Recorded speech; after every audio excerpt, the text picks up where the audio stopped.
Hey guys, welcome back to Vertical Momentum. I'm your host, Richard Kaufman, also known as the Comeback Coach.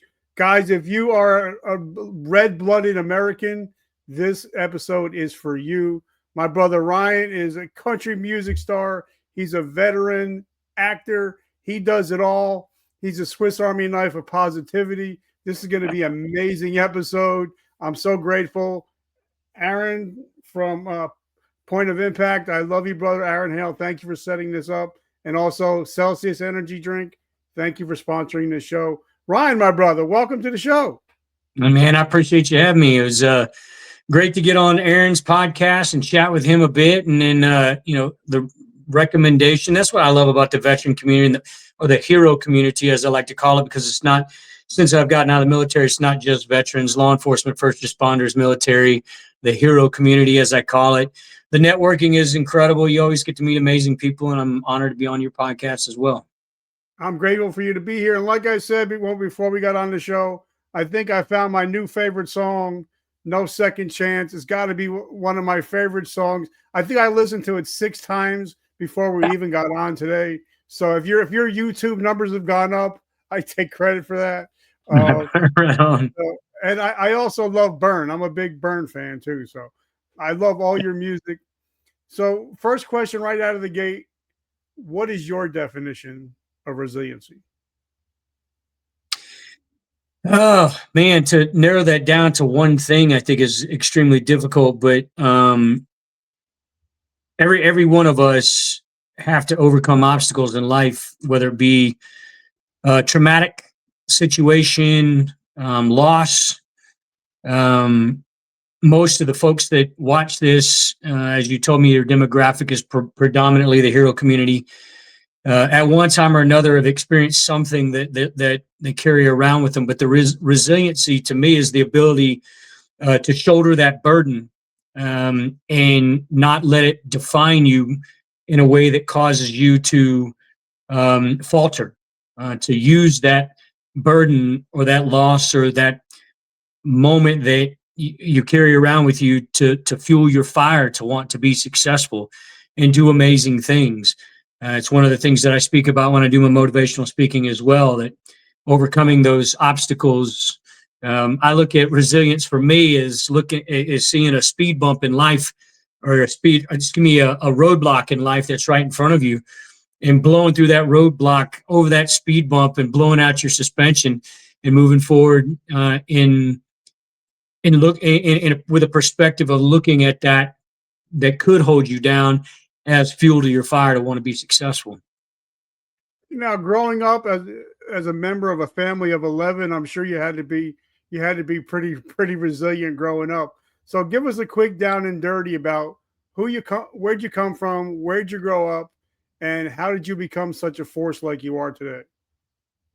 Well, sometime in 1972, my mom and my dad got together in the back seat. I don't know. Anyway, I'm kidding. That's a country song right there. That's a yeah. I got song. I got a sick sense of humor. I like to make jokes and whatnot. I grew up in all over Florida, but I finished, I would say, from elementary school to high school, graduating in Citrus County, West Central Florida, about 50 miles west of Orlando.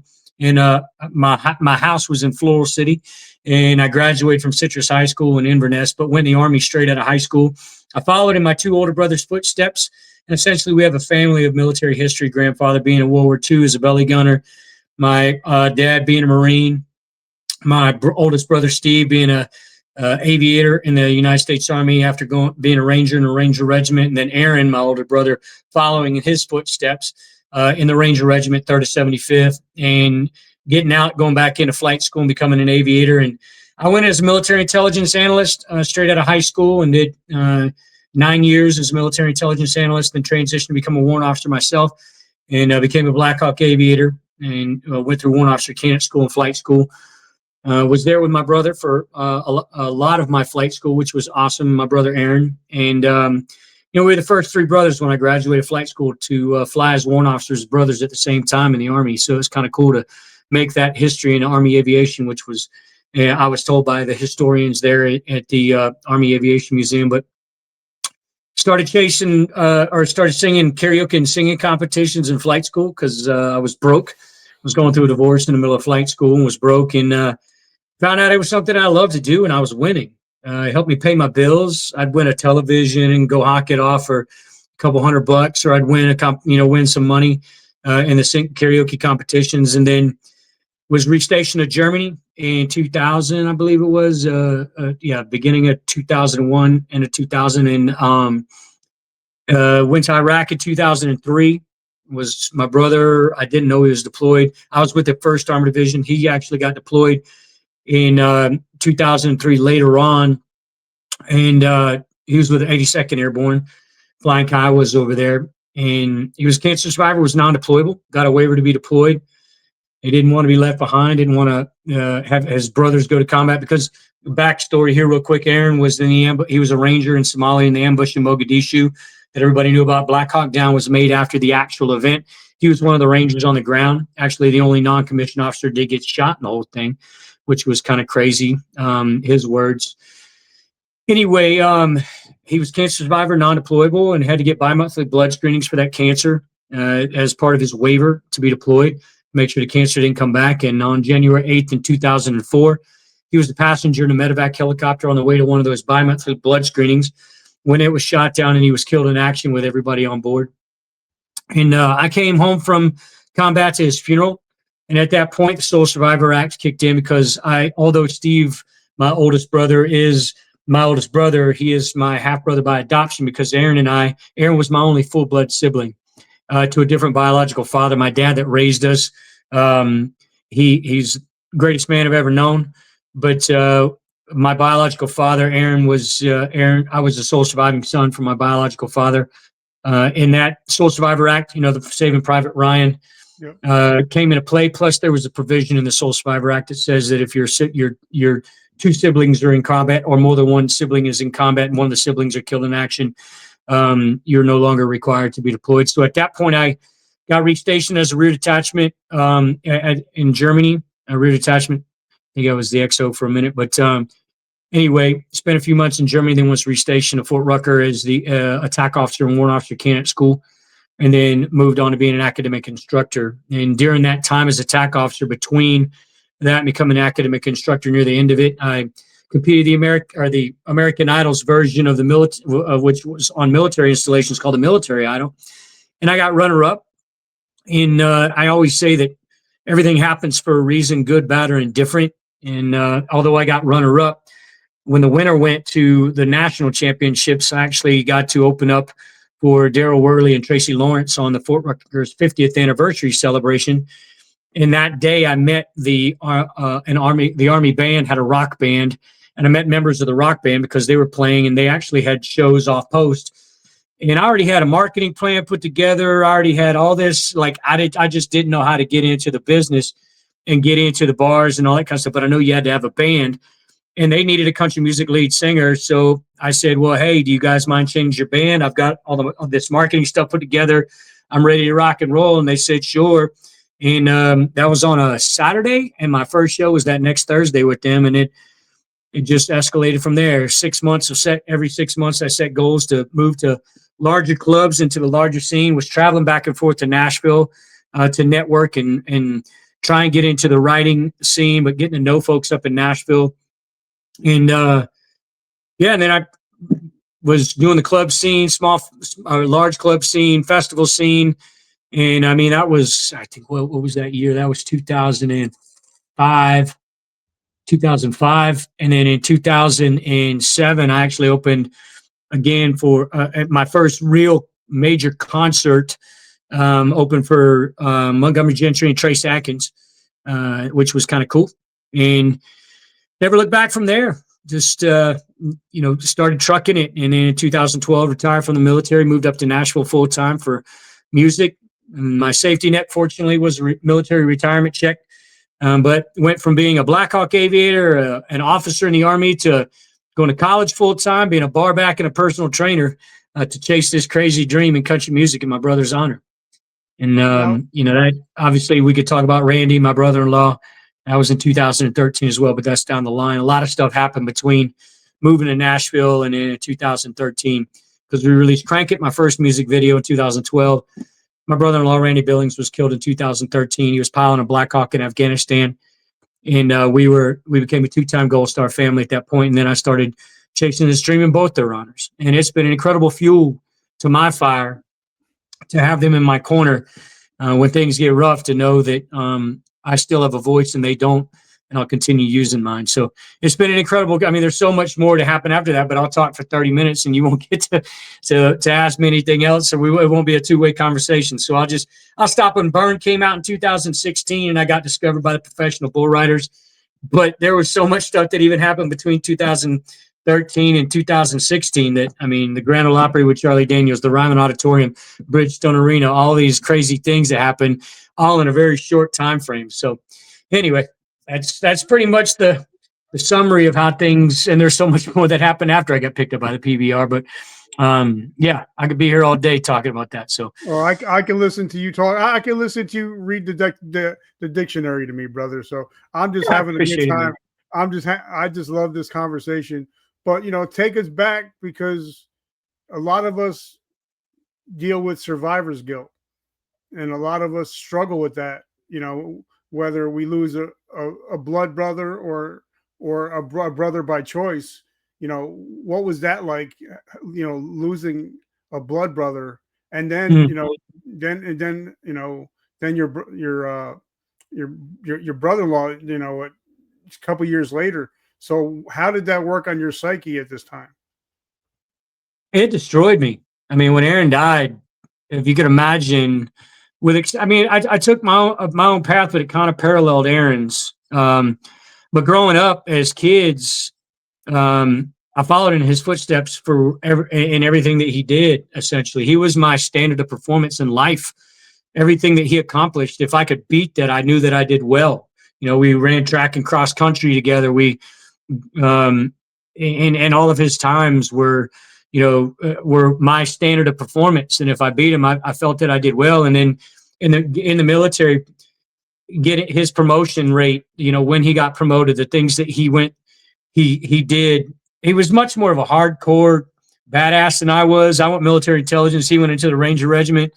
So I never tried to keep up with that side of things, because it was just not the way. I wasn't built the same way he was built. And, and in the flight school thing as well, all of that, everything that everybody that knew Aaron respected him and had nothing but great things to say. And he followed in Steve's footsteps. So I was the third in the row of following in people's footsteps, and I did take my own path to go to Black Hawks. Both Steve and Aaron flew Kiowas. But Steve actually was the one that talked me into flying Black Hawks because of many different reasons. We did a pros and cons list on which aircraft to pick. I was fortunate to be fourth in my class for aircraft selection, graduated top of my class. So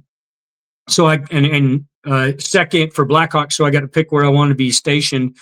But it was, when you lose somebody like that, especially he was a superhero. Like I said, you only non-commissioned officer to not get shot in Somalia. Fourth in the best Ranger competition with Jeff Struker 2 years in a row. I got messages from folks that said for the first time in their time in combat that they actually questioned their own mortality, because if it could happen to somebody like Aaron, who was this all-American superhero to everybody that knew him, it could happen to them. And that included the medics that discovered his body on the battlefield, that had seen other crashes and had recovered, folks off the battlefield. When they saw it happen to him, it was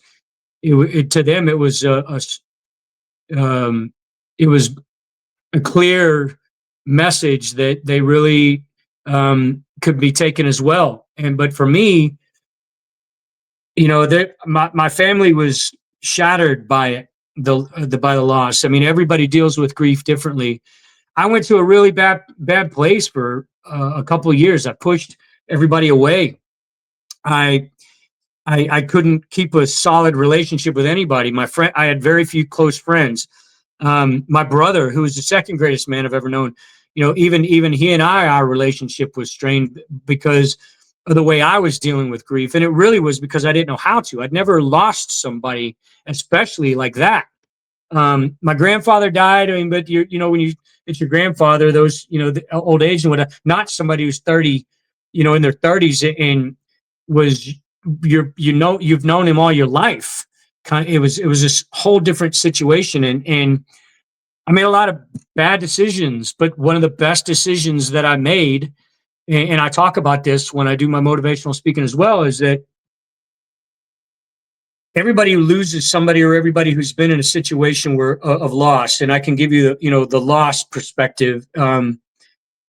The moment that I decided, and everybody's going to make it at their own time, but the moment that I decided to live my life in his honor, as opposed to letting that loss define me as a human being and bring me down and carry that weight with me, was the moment a million pounds got lifted off my shoulders. It was a burden that I chose to carry myself. I said, at the beginning, like, I don't want to love him. I don't want to hurt any less because I don't want to feel as if I love him any less. Well, the hurt doesn't have to be the way that you deal with it. And music was my escape from that. Music was my outlet to be able to know that every time, I made a promise to myself that every time I was going to stand on stage that I would tell his story so that his sacrifice would not be forgotten. And every single time I did that, just a little bit of healing happened. And to my best, the best advice that I can give to somebody when it comes to loss is really try to create that moment where you can make the decision to live your life in their honor. And that, as far as the survivor guilt was concerned, I mean, I kept my kids out of the spotlight in my entire music career because I just didn't want them to have to deal with the repercussions of me chasing a dream and being in the spotlight in the music business. But also, my political perspective on things, my patriotic perspective on things that now has somehow become political. I didn't want them to be anywhere around that, and I kept them out of it. And I don't tell a lot of people that I even have kids, simply because, first off, it's none of their business. But my brother had children that were going to have to grow up without their father, and a good man, and a good, someone who loved his kids. And to me, I felt like they were going to miss out on that, and it was. I haven't been a great father to my kids. The Army took me away from them for quite some time, and I know that, and that's something I openly admit. Other people have differences of opinion about that, but to me, as a father, I know I could have been a much better father than my kids, and they didn't deserve not having a father. And yeah, the survivor's guilt is there, or was there. But I had to come to the realization that that guilt is not going to do anything but impede me from making a difference in this, continuing to make a difference in this world. It's going to hold me back from finding success and giving back to the hero community and being able to prove that you can overcome these obstacles and find success in life in multiple ways, either whether it being an entrepreneur with my partner brands or in country music, or being a songwriter, or being a motivational speaker, or just changing people's lives and being able to give back to the hero community. That guilt was something that I had to let go of. First off, it wasn't my fault that I made it back and he didn't. Had to come to that realization. It's not my fault that happened. But a lot of people feel that it is, especially if you're there. I wasn't there when that happened. But there are a lot of folks in the hero community that are there when their partner is taken from them, they're there when, a buddy is in combat, you're in combat, and you always feel like there's something that you could have done to save them. But like I said, everything happens for a reason, good, bad, or indifferent. And you have a choice. You have a voice. They don't anymore. So you have a choice to make a difference, and you have a choice to move forward. They don't anymore. And you have a voice. You can speak. You can talk to people and deal with the things that they don't have that ability anymore. Their voices were silenced, and they're not moving forward in life anymore, obviously. So I chose to live my life in Aaron's honor. And then when Randy was killed in action, I chose to add that to my fuel, to my fire to be successful. And if anybody out there can look at my situation and see he could do it. I mean, I still get emotional about this, folks. I mean, I still, every time that I talk about my brother-in-law, I have to hold back tears if I want to not sound like two cats fighting in a water bucket. I get on stage and I cry when I sing the song that I wrote for my brother. And it's tough to get through that song every single time. But it's important for me to tell his story, and it's important for me to live in his honor. And the badasses that they both were, and the amazing pilots that they both were, neither one of them would want me to let their loss hold me back from being the best possible person and the best possible country music artist, or the best possible motivational speaker, or whatever it may be, but be the best that I possibly can be. And that's the way that I choose to look at it. And I think that anybody out there, if you decide for yourself to look at it the same way, I really feel that you're gonna find your own resilience in life. And I think that you'll have a much, much happier life if you do so. I love it. And I love the way you're talking about decisions, because the shirt that I wear every time I'm on camera, it says, "Today I decide." Yep. I make the decisions whether I'm going to be a victim or I'm going to be a victor. I make Right. the decisions every day. Now, we're filming this in September, I think 24th. And we just lost Charlie Kirk. And, the day that happened, I think everybody hugged their children a little bit tighter. Everybody hugged their wives a little bit tighter. And I think America has to get back to center again. So, and you lean the same way I lean. We're both here. But I think we need to come together. Like for me, 9/11 changed my world. It saved my life, 9/11.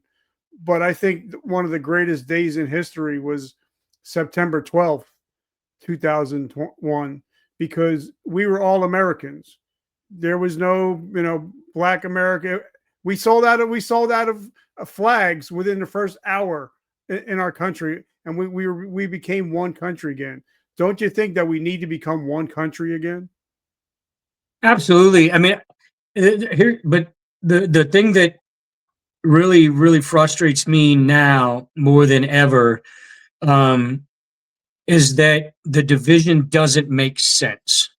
It just doesn't make sense.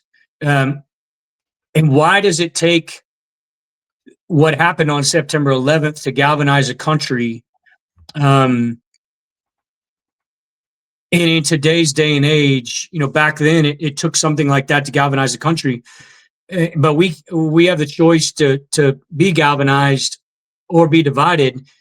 And it doesn't matter what the subject is. I don't understand how people can see things 180 degrees differently with pretty much everything when it comes to politics or patriotism or whatever it may be. It seems like there's that division's there.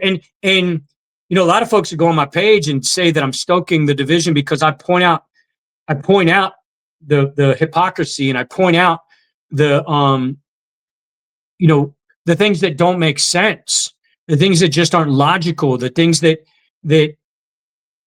really are the cause of it, that are just completely insane. I that's what I try to point out. It's like, how does this make sense to you? And if you're doing this, why? Like, what is the logical explanation for it? I don't need an emotional explanation. Give me a logical explanation, because the flags that were put on porches on September 12th, and when you drove anywhere, in the United States after that, you saw a united. You just saw an American assassinated in cold blood in public, and the response could not have been more vicious and vitriolic and hateful. Yeah. When you would think something like that would galvanize people because, but I think that the social media has definitely played a massive role in this because, you know, a 30-second soundbite of somebody's hour-long conversation or debate with somebody can be taken out of context and taken for truth. And there are folks out there that are getting paid to stoke the flames. They're, you know, in the division. I've always been happy to have a legitimate conversation with somebody. If I'm not willing to have a conversation with somebody who is completely oblivious to any kind of I mean, I'll throw out the facts, and if somebody can't take contextual fact and understand that there's a reality behind it, the conversation is moot. The point is moot at that point. It just really, it's difficult. And I would much rather try to have constructive conversations with people who are willing to do what Charlie Kirk did. Get people on a microphone in front of you, have constructive dialogue between two individuals that completely disagree, because he was changing hearts and minds because he was providing truth and providing an opportunity for people to take the information that he gave, do their own research, and realize that maybe they weren't willing to see the other side of the story. When we all know that there are two sides of the story and the truth is somewhere in between, but they weren't willing to listen to the other side of the story until they listened to him provide contextual fact and logical reasoning, and then provide the resources for them to be able to look up the information they do, so they could do their own research and come to their own conclusions. And I think that's why he was so impactful, because he did provide a platform for people. He didn't shut people down. He didn't just tell somebody to shut up when he disagreed with him or when they came at him with hate. And that's what I don't think that we've seen a single figure other than Trump. We haven't seen a single figure in modern history who has created such a change in this country. And whether it be a divisive change because the way that the left or right looks at it, whatever it may be, where our country was going to and where it's already just in a few months come back to, the division is still there, but the success of this country is getting back to where it needs to be. But Charlie was incredible in a different way, because he didn't come up the divisive rhetoric, quote unquote, that you hear that he came across with was not at all divisive if you actually listened to everything that he said when he debated with somebody, when he asked them questions, when he denounced racism, when he denounced white supremacy, when he denounced hate, when he gave those people an opportunity, even when the folks that were behind him that supported Charlie were booing for that individual, when he asked them to calm down so that he could hear the opposing perspective. I believe that we've lost that. And my thought is, based off of where we are now in society, if another 9/11 happened, which essentially, if you look at COVID, it was that, where we should all be galvanized together, because all Americans, no matter who you were voting for, the people that were dying were from all backgrounds and all ethnicities and both sides of the aisle. It was an indiscriminate killer. And on 9/11, that was an indiscriminate killer as well. No matter what your conspiracy theories are, no matter who, if anybody thinks the government was behind it or they don't, or whatever it is, it still was an indiscriminate mass murder of all backgrounds and ethnicities in this country. And that galvanizes. But in today's day and age, I legitimately think if something, because you got to see it with COVID, everything was blamed on somebody, not the fact that we had hundreds of thousands of people dying. Everybody was blaming somebody else for something, as opposed to coming together and saying, hey, we need to be on the right side of this, and that right side of it is survival.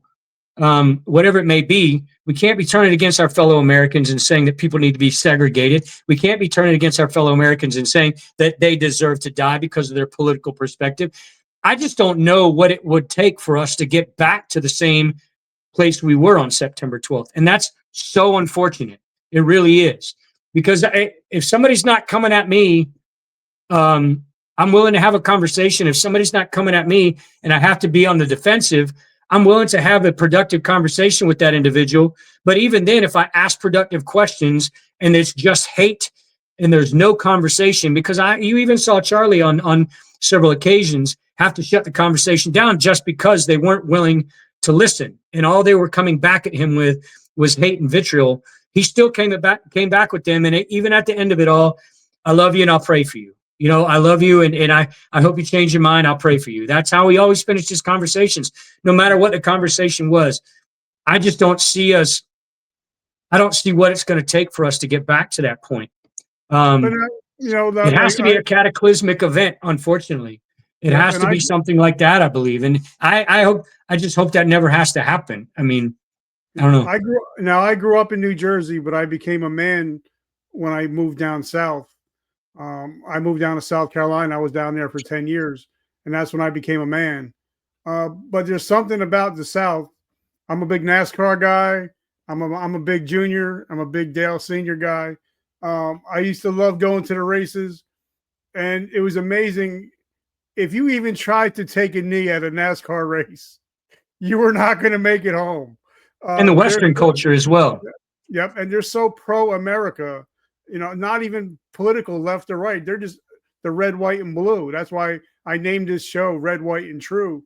You know, I think that's where we need to get back to, where it's no longer blue or it's no longer red. It's red, white, and blue, right? Well, if there's anything I could say, I mean, when I got picked up to entertain for the professional bull riders, I knew very little about the Western culture at that time. I was picked up as an entertainer. I was picked up because of my background. I was picked up because of my story and obviously my music and performance ability. They took all that into account.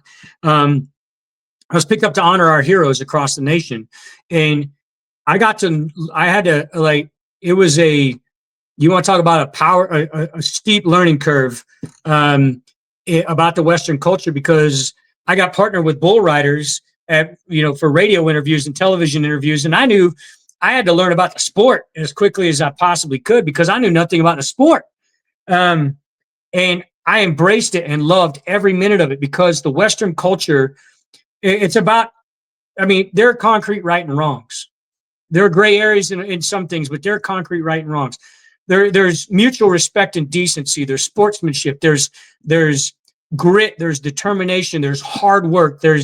And you get to see all that with the bull riders and the stock contractors and how they put on those events, and the people that were, that were actually putting the events together, the logistics of it. You just got grassroots, blue collar, Western culture work, normal people. They took their hats off. They take their hats off when they shake a woman's hand or are introduced to a woman. Those traditional cultural values of mutual respect. And I'll give you a real quick story on that. And then I'll come back to what I mean about why I'm getting into the Western culture side of this.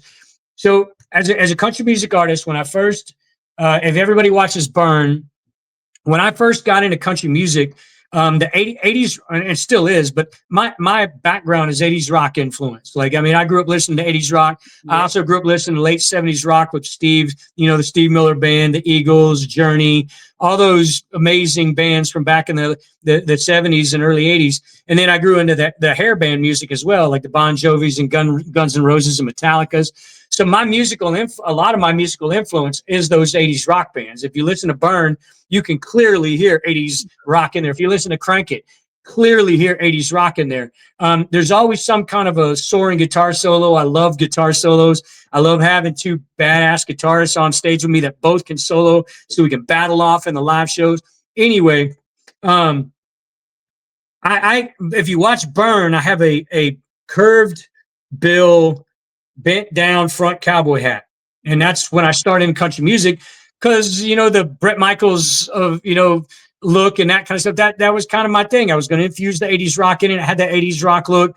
Burn, I had that. Well, when I got I was down in Texas, and a guy named Larry Mahan, 6-time world champion cowboy, just like one of the names of names in the professional bull riders in the Hall of Fame. Went to an event with him, and I had that cowboy hat on, and I just got picked up by the PBR, so I got invited to this event and met him. And he said, first thing he said to me, he's like, "Son, we need to get you a new hat," because he's got his own cowboy hat line and all that kind of stuff. So he sent me a hat, and he said the first hat he sent me, it was like a 10X of his Onyx. I think it was called the Onyx hat. Anyway, it had a straight bill on it. And a lot of folks don't know this, but in the Western culture, usually the straight bill wearers are ranchers, and they're legit cowboys. Like anybody that's wearing a straight bill on a cowboy hat lives that lifestyle. And I didn't. And I had the bent cowboy hat on a bill and that kind of stuff. And I called Mr. Mahan up, and I said, Mr. Mahan, I mean, absolutely no disrespect to you. I said, but I'm not a cowboy. I'm an entertainer. I've never lived the Western lifestyle. I've and the hat you sent me has a flat bill on it. And I said, are you okay if I steam this hat and bend and give it a rounded bill? And he said, son, you do you. He said, and if there's anything that you're going to know is that if you try to fake the funk in front of the Western culture, they're going to see clean through it. And I didn't want to do that. I wasn't going to be who I wasn't. And I've said that in many interviews. And Flint Rasmussen, who used to be the I guess they would call him clowns, but he's the official entertainer for the PBR from the beginning. And he said that was the one thing that one of the things he respected about me, because I wasn't trying to be something contrived. I was just being me. But I loved the cowboy hat. I'd always worn a cowboy hat. It was just a Western style cowboy hat. And then, so anyway, but that respect, that mutual respect of not wanting to disrespect a culture that shows nothing but respect to each other, that the grit and determination, the things that they know. I mean, I watched Yellowstone and all the Yellowstone, series, and sure, some of that is, soap opera-ish, but the culture there's a lot of that culture and a lot of the things that they say in there that Taylor Sheridan knows. Like he takes pride in those kind of things. And I got to learn that. And the point behind me telling that story and having that mutual respect was I was never in that culture, but the folks embraced me in that culture. And then I also respected that culture. I think that every single person who disagrees with conservative values or feels that they're progressive needs to spend at least a month on a dude ranch, needs to spend at least a month isolated away from the rest of the garbage that's out there right now and see what the Western culture is about. Like you said, in the South, I guarantee you that on the NASCAR side of things, that you could go into an event, and if you're not going into a NASCAR event or a rodeo or anything in the South, a monster truck rally, you name it, a Trump rally, I guarantee you, if you said, I'm a liberal, but I wanted to come and see what you're doing, you've seen it time and time again on social media. You'll be embraced with open arms. Yes, please, come on in. You're not going to get attacked by people. You're not going to get there, but it's not the same the other way around. And we've seen that time and time again. You just got to see on the HBCU campus, they were trying to do the same thing that Charlie Kirk was doing, and they got ran off because they're trying to have constructive dialogue. It's all over social media. And it's unfortunate that it's that way. But if anybody would take an opportunity, so you know what, I'm just going to open my mind for a minute, and I'm going to get into. I want to see what this is about, and go spend some time in those cultures, and their eyes would open up immensely, and that's where the unity, I think, could come into play. It's just because I wish that I could go onto an HBCU campus or a liberal campus and know that I'm not going to be run off like that. But you're seeing that, And I have nothing against HBC. I mean, God, goodness gracious, my brother died with all races. I served with all races. I got an immense amount of respect for the meritocracy of the folks that I served next to that were great human beings, no matter the skin color, no matter the background. And I just grew up with that. I mean, I grew up in poverty. Like, I wouldn't say poverty. We were poor. I mean, I guess it would be considered poverty. Like, we were poor, and I had friends I was friends with everybody in school. But the way things have shifted today, it's like nobody's willing to open up their minds and listen to anything, because the moment that somebody, Trump says something, or a liberal politician says something, it automatically stokes division. And you're right, brother. You said it at the beginning. Like, I really wish that we could get back to that day of September 12th. But I don't know what it's going to take. I really don't. One thing I love, anytime I'm walking down the street, and if I see somebody wearing a hat and the bill has been shaped, I'm pretty much going to look at them. It's either military, first responder. Anytime because I always wear a hat, I always wear a beanie, I always wear, and anytime I see a flat bill, I'm like, that's not military. It's not a first responder. I can pretty much guarantee that. But one thing, and I think, like, when I first messaged you and Aaron put us together, I called you brother right off the bat. I don't know you from Adam, but because you served, you raised your right hand, you're my brother. And I think that's one great thing about the military is we're all brothers and sisters, and we all bleed green. It's not the red. We're all brothers and sisters when you meet another military personnel. So I think that still gives me hope that we can still have that, because that's mostly part of what the military is still like. Yeah, right? I mean, I would agree to you to a certain extent, but there are a lot of shitbags in the military too, and and we're getting to see. I mean, the number of folks in the military that were celebrating Charlie Kirk's death. I posted about that on my Instagram wall. That was the last thing I made I made a statement first off to let people know who I was, because there are a lot of folks that had not been on my page, and then talking about the real situation that has happened. But then, I mean, the one thing about our community as well is we're willing to call each other out on bullshit. Like, we're willing to, not only are we willing to love on each other and be loyal to each other, but we're also willing to call it. I mean, because if you're not being honest with your brother and sister in arms, what does that make you? How does that make you a better person if you're not being honest with them? But I never thought, legitimately, with my 21 years in the military, knowing, I mean, I served underneath 4 presidents. I got to see the left and the right as far as politics were concerned when it came to presidents, being our commander in chief. I never saw this level of division, even in the military, but to see military service members actively celebrate the assassination of a fellow American, I never thought I would see that. And once again, I use my platform to make sure we're calling it out on it. And I think we're just in a different day and age where things are just not the way that they. I don't know what happened and how it happened. It was like a systematic. I hate using the word brainwashing because it's such a token phrase, but a systematic change in the way people think about things, in the loss of humanity that has happened over the last decade. I guess it would be. I mean, it's mind blowing to me. So I mean, I don't know. I think, once again, go back to the Charlie Kirk thing. I think one of the things that why so many people were impacted by that assassination was because he legitimately was bringing humanity back into this world. He was legitimately bringing constructive dialogue back into this world, as opposed to the hate and vitriol.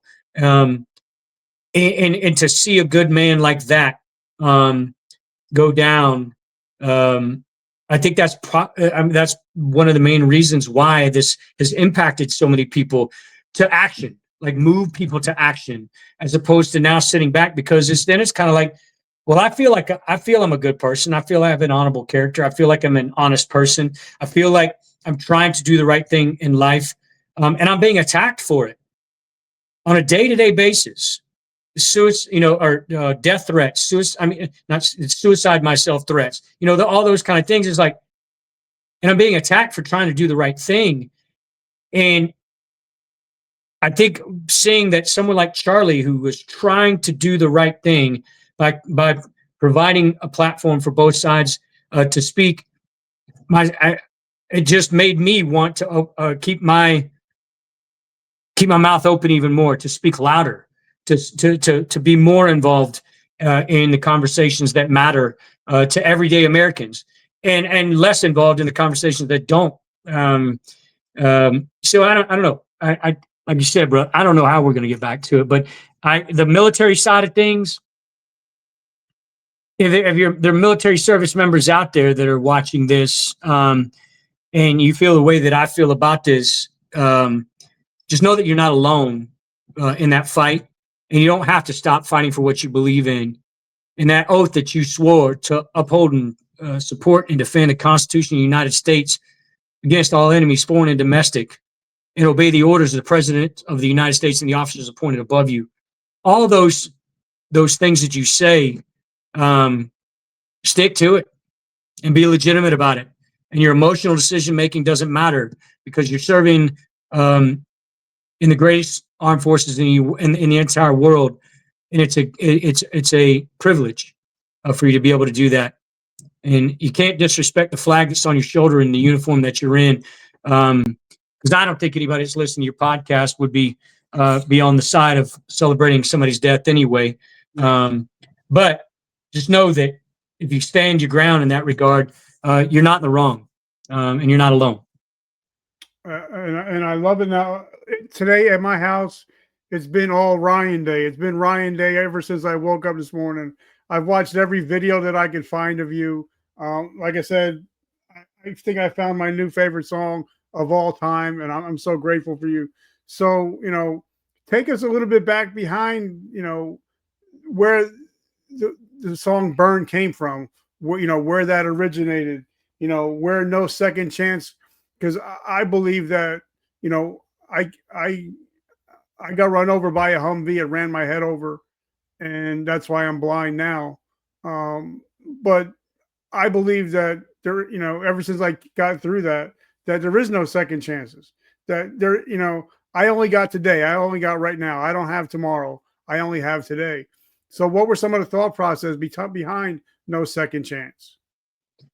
Well, so first "Burn," because No Second Chance is one of my more recent songs. We actually dropped 2 songs 2 months in a row. Let's talk about Heroes and No Second Chance with the music videos on that. But for "Burn," one of the songwriters I used to write with pretty much wrote a lot of my stuff that I've released. His name was Craig Wilson. He passed away a couple of years ago. But "Burn" we had written as essentially a generic military call to arms kind of a song. And I got asked to play the volunteer jam with Charlie Daniels in 2015. And I got to sing between Ted Nugent and Michael W. Smith for that, to a sold out arena. And they were promoting 13-Hour Secret Soldiers of Benghazi at that event. Yep. So John Tigan and Mark Geist, Tig and Oz, as folks know him, were promoting the movie. And I got to meet them backstage and whatnot. And Mark Geist and I started talking at the time. And I said, "Hey, I got a song. How hard would it be for me to, I know they were still in the final editing process. How hard would it be to get it in the film?" And he said, "Well, send it to me. I love to listen to it and, see what I can do." So I sent it to him, and he said, that because of the movie, you haven't seen it yet, but because of the movie, there are probably a couple lyrics that need to be changed. If you can make it more about, essentially, if you think about this, the movie's about us fighting for 13 hours overnight against all odds. So at that point, changed the lyric. I rewrote some of the lyrics in it, and then we recorded the song. And then John Tigan got involved in it as well, and recorded the song. Got it to John, and he, I said, I'd really like to get a music video done for this because it really, would be a powerful music video to honor the four Benghazi heroes that we lost and my brothers, whatnot. Is there anything you can do to help? He said, well, let me introduce you to Chris and Chris Peranto Tonto. He had a much larger social media following, and Chris got involved, and John auctioned off an AK-47, a custom AK-47 that essentially paid for the baseline of the video to get the video done. And Chris got involved, and we really got the funding. I mean, a significant amount of funding from that because it was going to cost us a lot of money. And then John took the song to Paramount, and Paramount gave us authorization to use the trailer clips from the film in the music videos. So that's why you see parts of the film that are actually in the music video as well. And so anyway, they gave us authorization and essentially used it as a promotional tool for the film, which was incredible. And so I flew John in, flew Chris in, and Mark Geist wasn't involved in the project at that point. And then so John and Chris were in. I got an all law enforcement, first responder, military family cast that were in there. We had some pretty incredible things that showed up the day before the shooting. The jet that we actually use in the scene where we're going out is the same kind of jet that they flew out of when they flew out back to the United States, where they flew out of in. Anyway, but it was the same exact kind of jet. Didn't look like it, but it was the same kind. And it happened to fly in the day before. So we ended up getting that in there. All the Jeeps that came in from all over the United States. We had some pretty incredible Jeeps in there, and sponsorships that came from that. Tactical Shit filmed the behind the scenes and gave some of the material, the equipment that was in it. Just a great group of folks that helped us put that whole thing together. And that really served as a launching pad because when I released that music video and it started doing really well, I got reached out to by a veterans or Freedom Fest, the promoter of Freedom Fest out in Colorado, and got to work with Jack Russell. I think it was Jack Russell's Great White and several other bands for the first one. And then the second one, Jack Russell's Great White, Warrant, Dockin, I opened up for them. And that's where I got discovered by the Professional Bull Riders in 2016. The CEO of Professional Bull Riders was in the front row, and he loved my backstory and came up and, hand me his card. And that's a long story in itself on how that all went down, which was pretty incredible. Once again, I stood up for what I felt was right in that show. Dawkins' manager came on 3 songs into the set. We were supposed to do a live auction in the middle of my show to raise money. It was a veterans event, a nonprofit veterans event, a motorcycle ride.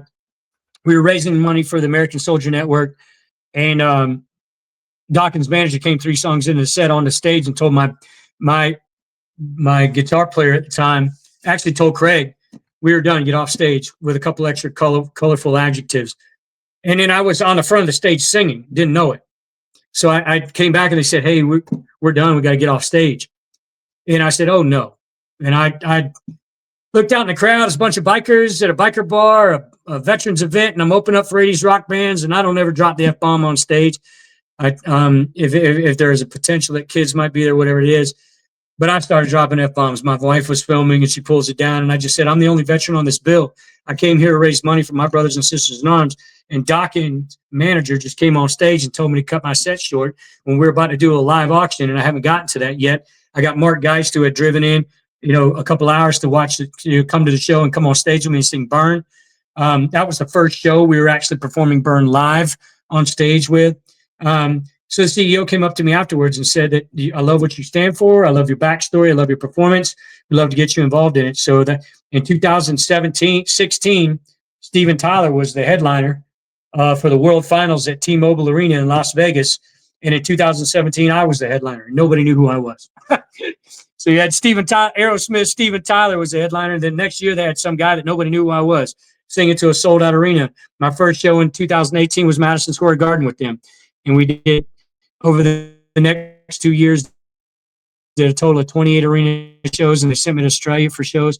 So then sometime along that way, I was invited as a quote-unquote celebrity. I don't look at myself that way, but a celebrity to a nonprofit event in South Dakota. And that's where I got to meet my great friend, Tony Ryan. He and I struck up a friendship. He's an amazing human being. And he got cancer, throat cancer, and really, really went through a lot of stuff. I mean, he battled. And essentially, I talked to Tony, and he didn't know whether he was going to live or he was going to die. He was fighting. And I said, Tony, why don't we, because he did all these kind of things. Like all those things that we did in that music video was what he did. He did either professionally or personally. And I said, why don't we do a music video? And I said, and God forbid this has to be your celebration of life. I hope it isn't. But we were having an honest conversation about where he was. And I said, why don't we do a music video for it? So then we wrote No Second Chance, and essentially wrote No Second Chance in honor of him. So the lyrics that we that are in there really are talking about how he came into his success story in life and what he did in life and where he came from and his success story in life, and knowing that he may not make it. That it's about that living life with no second chance, and that I had gone through the loss that I had gone through and trying to incorporate what I had gone through in the way that I perceive life and living it like you've got no second chance. And I don't always get it right. I mean, I don't, but that's really what the song was about. So Tony actually brought me out and he put all this stuff together, arranged it with his friends, and the places that like the go-karts we were riding in were his professional go-karts, that I was driving in, he was in, and the airplane that he's flying in was one of his very good friends. Little Big Toot was the name of it. Very good friends. The motocross place that we went to, I didn't actually drive a motorcycle on that because I used to have a motorcycle and I couldn't afford to injure myself. But so we had 2 stunt doubles that actually did all the motocross for us. But the crazy thing is, 3 days before we did that music video, he had a speeding tube taken out. So he actually was eating on his own finally. And we did that whole music video essentially showing his life and the things that he did just in case it was going to be, his life story and honoring him. And he survived for, I believe it was 8 months after that, and then he passed. And it was heartbreaking, but he was such an advocate for the hero community, not just the veteran community. They say that 98% of the money that goes back to the veteran community and nonprofit causes comes from the veteran community and hero community. Same thing with hero causes. Like our own communities give back to our own 98% of the dollars that are raised. And he was a civilian and never served. And he loved the hero community and gave back immensely to the hero community. And to have him in that music video, just like in Burn, to have my dad's voice at the beginning of Burn, because my dad passed away a couple years ago as well. Those are just invaluable things to me. And trying to have a message that means something in my music. I mean, Crank It, I was looking at that was a fun, Shallow Hal concept video of looking at the beauty inside somebody as opposed to their exterior. That was the message behind that. It was lighthearted, and these were a bit more serious and whatnot, but showing the excitement of the life that he lived in that music video, honoring the Benghazi Fallen and my brothers. And then we did Let's Talk About Heroes, was released at the same time or close to the same time that No Second Chance was released. And in that one, honoring all of the heroes in the hero community. And I wrote that song with Dave Bray and Craig Wilson as well. Dave Bray's a Navy veteran, but he had a song called Last Call that was out. Co-wrote that with him.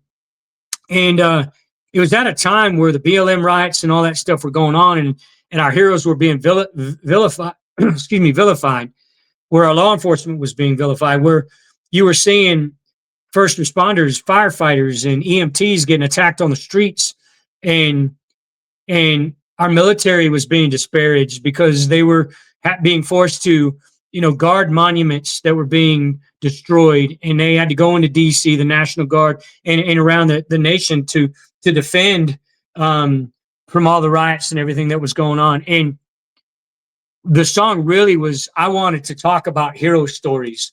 I wanted them to be honored and not talking about all the chaos that was going on, how they were being vilified. So that's where Let's Talk About Heroes came in. And the last music video that I came out with, we actually did 2 music videos, was What You Think of Me.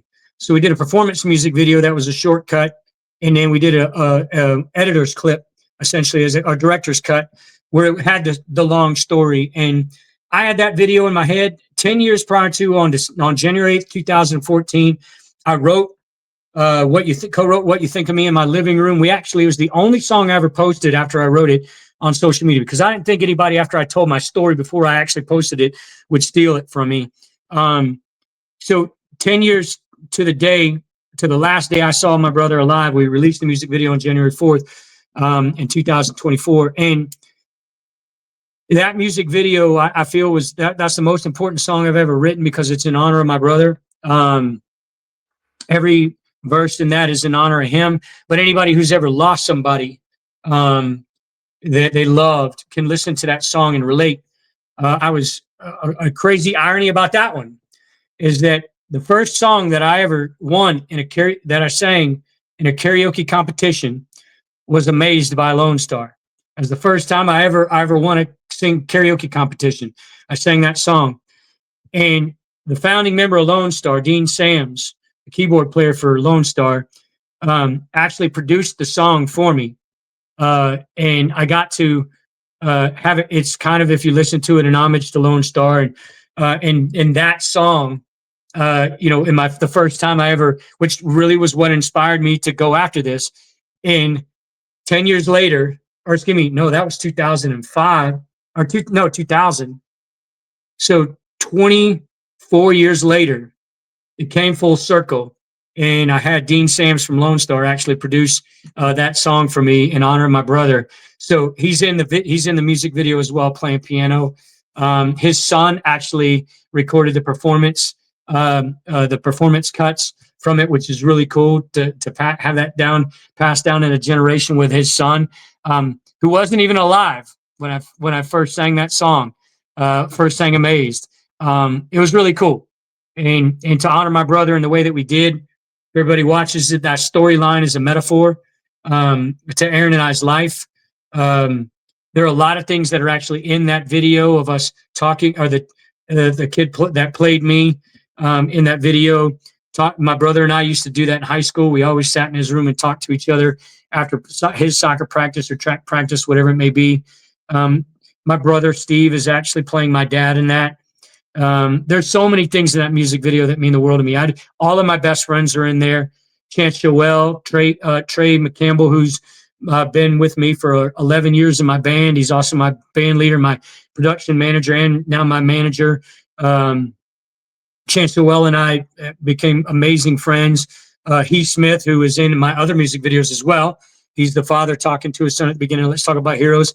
So if anybody ever wants to know, like, what does this mean? What's this mean? What's this mean? Shoot me a message on Instagram, because none of my music videos, there's nothing in my music videos that's trivial. Every single thing that's almost every single shot that was in the What You Think of Me music video, I had in my head for 10 years. I directed that myself. I co-directed it with Scott McClanahan. I take that back, because he directed some of the scenes as well. But every single scene that you see in that video, I had in my head for 10 years. And we finally got to put it out full circle with Dean Sams. So my stories are never short. I'm a songwriter by trade. So anyway, I apologize for being long-winded. Hopefully I didn't lose a bunch of your followers on that one.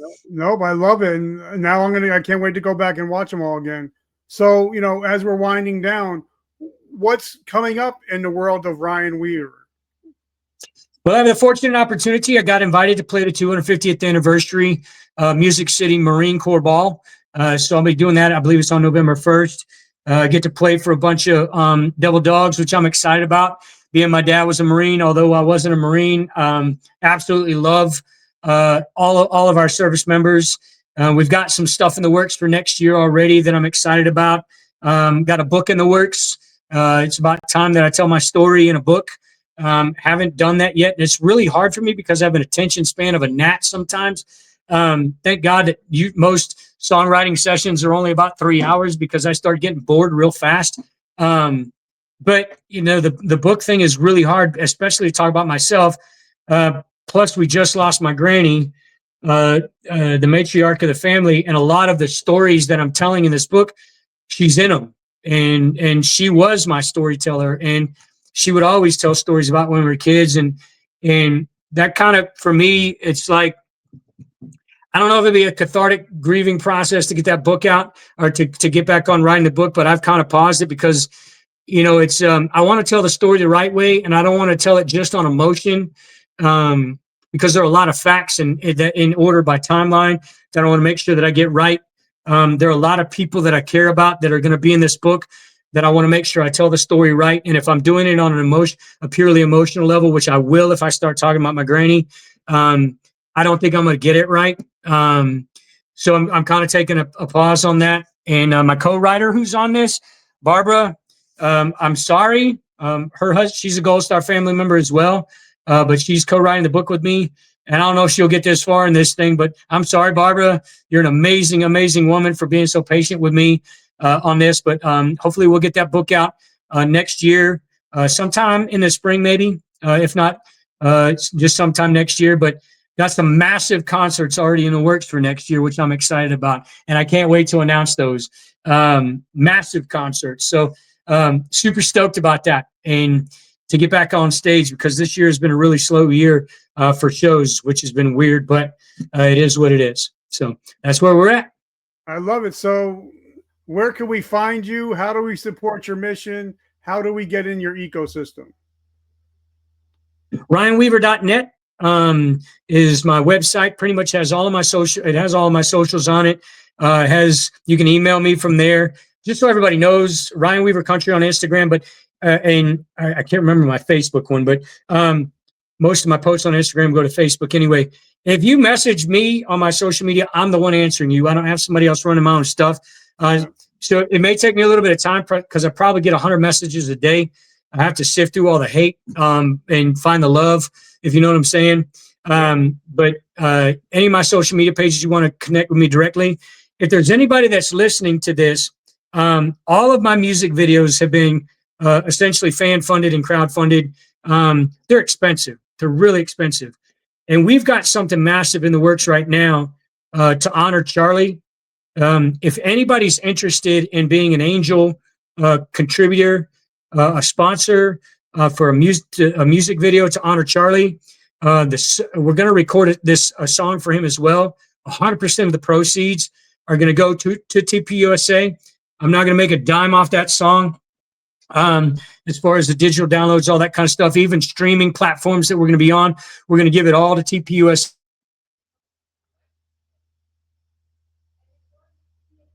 Carry on Charlie's the video powerful, and my hopes are that we can get some folks out there who want to be angel donors so we can get this thing funded, because they are expensive to do.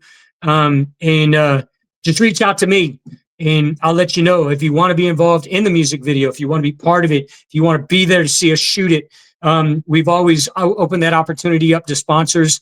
And we hope that we can find some folks out there who really want to get involved in a project that I'm just telling you, the song is incredibly powerful. My brother Heath Smith wrote it. I'm co-writing, massaging some lyrics and co-writing a bit with him. We've got some amazing people involved in this, and you'll be proud of this project when we get done with it. It really, really is going to be an amazing, amazing video. I think probably one of the most powerful music videos because it's not about my story this time. It's not about something that I've directly, it's about Charlie, and it's about his mission. And it's about everything that we believe is right, and trying to make sure that we carry that torch for him, if you know what I'm saying. I love it. So guys, make sure you check him out. Make sure you check out his YouTube channel. All his videos are amazing. Now I'm going to have to go back and watch every one of them to get all the detail now that I know the backstory. Brother, I just want to say thank you. I want to say thank you, Aaron Hale, Guys, if you don't know who Aaron Hale is, you definitely need to check out Aaron Hale, Point of Impact podcast. Check him out. Thank you, Celsius Energy, for keeping me going. I appreciate you. Brother, I just want to say I'm so grateful and humble for your friendship. And I just want to let you know that I love and I appreciate you. Likewise, brother. Absolutely likewise. All right, guys. As you know, as way I end the show all the time, I'm a big Joel Osteen guy, and something that he says is every day we wake up, we have a choice. We can become a victim, or we could be a victor of our present and our future. So, guys, if you listen to the show, you're no longer victims of your past. You're victors of your present and your future. Thank you guys for always showing up. And remember that vertical momentum, the only way to go is up. I love you guys. Have a great week. Ryan, my brother, have an awesome week. Keep kicking ass. You too, brother. You too. Thank you so much for having me on. I'm honored. It's been my honor, my friend. Right on.